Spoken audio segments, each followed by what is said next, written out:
হুট করে কোনো প্ল্যান ছাড়াই চলে গিয়েছিলাম আপুর বাসায়। সুন্দর দিনের সুন্দর একটা ব্লগে আপনাদের স্বাগতম। হ্যালো এভরিওয়ান, আসসালামু আলাইকুম, welcome back to my new video. I hope সবাই অনেক বেশি ভালো আছেন। আলহামদুলিল্লাহ আমি তো ভালোই আছি।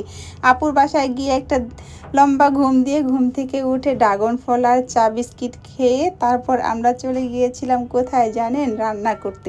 তো রান্নার কোনো ভিডিও আমি করিনি ইচ্ছা করে। তো কি কি রান্না করেছে সেটাই আপনাদের সাথে এখন শেয়ার করব।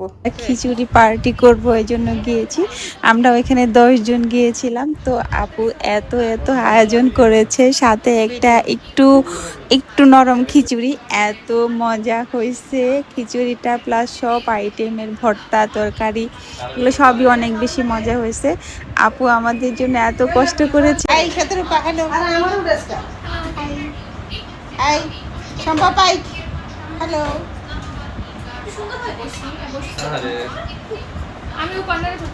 দাদা আসবেন নাকি?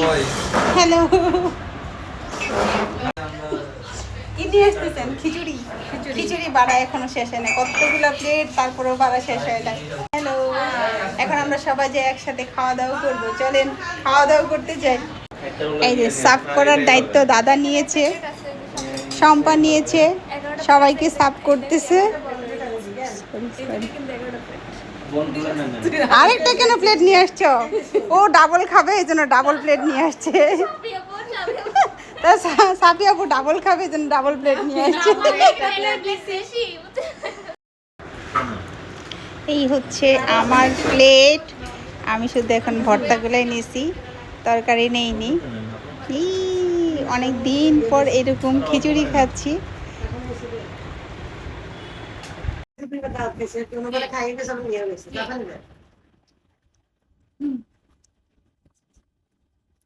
কাউরে বাদ রাখবো না, শুধু ওদের টিচাররা আসছে দাও খেতে পছন্দ করে। হ্যাঁ পছন্দ করে। ওদের যেই জিনিসটা পছন্দ করে যায় কোরিয়ান একটা এসে খাইতে আমার দিকে না না বাঙালি খাবার পছন্দ করে, ভালোই পছন্দ করে। অনেক মজা লাগছে, অনেক মজা। এই ভর্তা আমি বানাইছি জন্য প্রশংসা করছি। আমার খিচুড়িটা সবচেয়ে মজা হয় না, ভর্তা সবচেয়ে বসাইছে। ভর্তা সবচেয়ে বেশি মজা হয়েছে, খিচুড়িটাও মজা হয়েছে, এজন্য দুইটাই অনেক বেশি মজা হয়েছে। আর আলু যে আমি ছিলছি এজন্য ভর্তাটা মজা হয়েছে। আলু এটা তো কালি জিরা ভর্তা দিয়ে খাচ্ছি। আমরা না দেখে গিয়েছি তাই অনেক মজা হয়েছে। সবাই সবার অনুভূতির কথা বলেন না, আপনারা নেই নাই। আপুকে অনেক অনেক অনেক ধন্যবাদ আজকে এত সুন্দর একটা গিফট দেওয়ার জন্য। আমাদের সাডেনলি প্ল্যানে হচ্ছে আমাদের এই যে লাস্ট ফিনিশিং, আমাদের খাওয়া দাওয়া শেষ। এখন তিনি কাজ দেখাইতে আসছে আমাদের, এসে থালা বাসন মাজতেছে। গাইস রান্নাও করছি, খাওয়া দাওয়াও করছি, খালি কাটাকুটা করছে। সুরাইয়া কাটাকুটার মধ্যে আমি ছিলাম না, কারণ হচ্ছে তখন আমি একটা ঘুম দিছি, রিল্যাক্স মানে একটা ঘুম দিয়ে তারপরে আসছি। এখন তো